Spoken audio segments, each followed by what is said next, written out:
And Jake, we're discussing some of the latest developments there. I was just scanning financial markets to get a sense of reaction to what we have seen unfold in the last hour. So global markets have been at record highs in recent days in anticipation of this meeting. If you look at China, the Chinese stock market has been climbing to decade highs. The Chinese currency has been at a one-year high versus the dollar. And if I'm scanning markets now in Japan, we're seeing a slight decline, as is we are in Shanghai and the Kospi as well. That's South Korea's main stock market. Let's bring in former International Monetary Fund senior resident representative for China, Alfred Schipke. Good to see you, Alfred.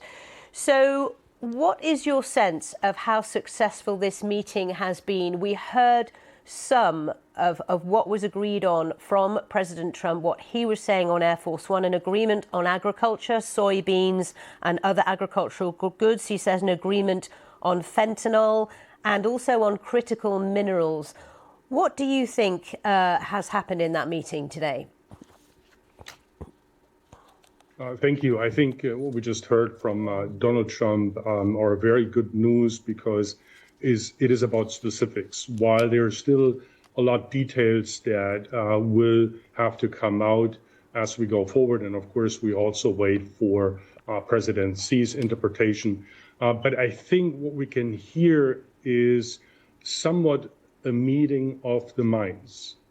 I think in the lead up to this summit, both sides have realized that the others have some strategic assets that each side needs. And of course, for China, first and foremost, it is rare earth, or to be more precisely, what we call heavy rare earth, where China literally, combined with Myanmar, almost controls all commercially available resources. And that's, of course, very critical for the U.S. And that, I think, was what made this meeting more among equals, very different to that of others. And we are, as you say, waiting to get any official line from China as to how this meeting went.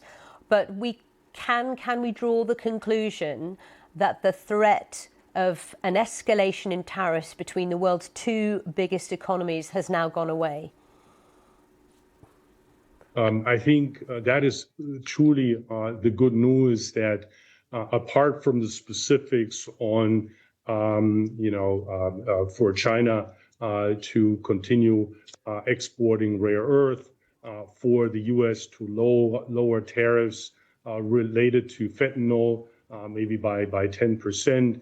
It is most importantly that there is now a framework in place to keep the relationship on track with potential meetings, of course, between the two leaders coming up. And I think that is what the whole world was looking toward, because it created that uncertainty that made life difficult, not only for policymakers, but also for companies that literally didn't know what to do in terms of investments and how to invest. By bringing the two parties together, having specific agreements, and a path forward to continue talking on aspects that are still negotiated.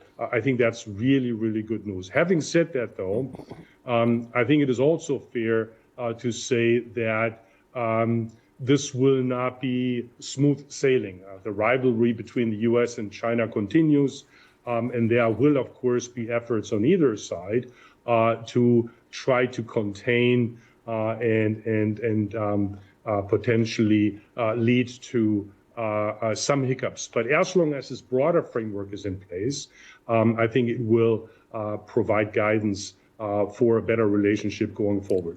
Okay. Alfred Schipke, thank you very much indeed for giving us your reaction to what we know so far about that critical meeting taking place between the two leaders. Let's show you our live page. It's on the BBC News website and the app, of course, which will bring you right up to date on the very latest. And we will have a lot more on this in around 10 minutes in Business Today. Still to come. Web of Intrigue, the critically endangered spider that has been rediscovered in the UK for the first time in 40 years. Around the world and across the UK, you're with BBC News.